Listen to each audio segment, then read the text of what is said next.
আসসালামু আলাইকুম। আলহামদুলিল্লাহ।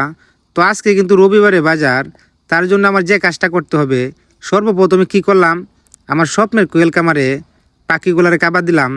খাবার দিয়ে কিন্তু যাইতে হবে বাজারে। দেখতেছিলাম আমার পাখিগুলা খুব সুন্দর করে খাবার খাইতেছিল। তো এখন কিন্তু আগের থেকে ডিম দিতেছে কম। তারপরে চলে আসলাম রবিবারে বাজারে।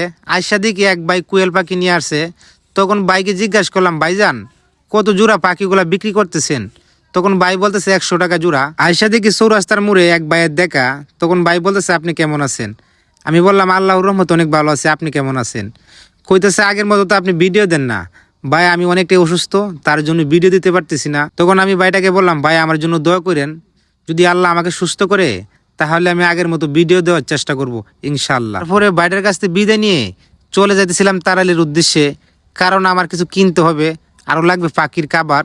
তার জন্য কিন্তু আমি যাইতেছি আজকে তারাই। তো গাড়ির ড্রাইভার হলো বাইকনা রাজু, সাথে আছে আমার বাইকনা আতিকুল, আর আমি তো আছি। তো বাইকনা কিন্তু ক্যামেরাটা দূরে রাখছিল।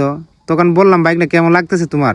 বাইকনা বলতেছে, আসলে এখন ভালো লাগে, কারণ এখন কিন্তু আগের মতো শীত নাই। তারপরে চলে আসলাম তারাইল বাজারে একটি জুতার দোকানে, আর রাজুকে হাঁটা দিছি খাবার আনার জন্য শিমল লাডি। হাতে কিন্তু তেমন টাকাও নাই, তো কম দামে একটা জুতা পছন্দ করছি। তখন বাইকে জিজ্ঞেস করলাম কত দিমু। তখন ভাই বলতেছে দেয়া দেন। তারপরে জুতা নিয়ে কিন্তু চলে আসলাম আর একটা জুতার দোকানে, আরেকজন নিলাম এই ভাইয়ের কাছ থেকে। এখন আমরা চলে যাব। তো ভাই বলতেছে আবার আইসেন। আমি বললাম দোয়া করেন, আরেকদিন আপনার সাথে দেখা হবে ইনশাল্লাহ। তারপরে দেখি বাইকনা রাজু গাড়ি নিয়ে দাঁড়ায় রয়েছে, খাবার কিন্তু 2 বস্তা সে নিয়ে আসছে সিটের তলে কইরা। তখন কিন্তু আমি উঠে গেলাম বাইকনা রাজুর গাড়িতে। তো আমার আজকের ভিডিওটা এই পর্যন্তই। সকল প্রবাসী ভাইদের জন্য দোয়া রইল। আপনারা সকলেই ভালো থাকবেন, সুস্থ থাকবেন।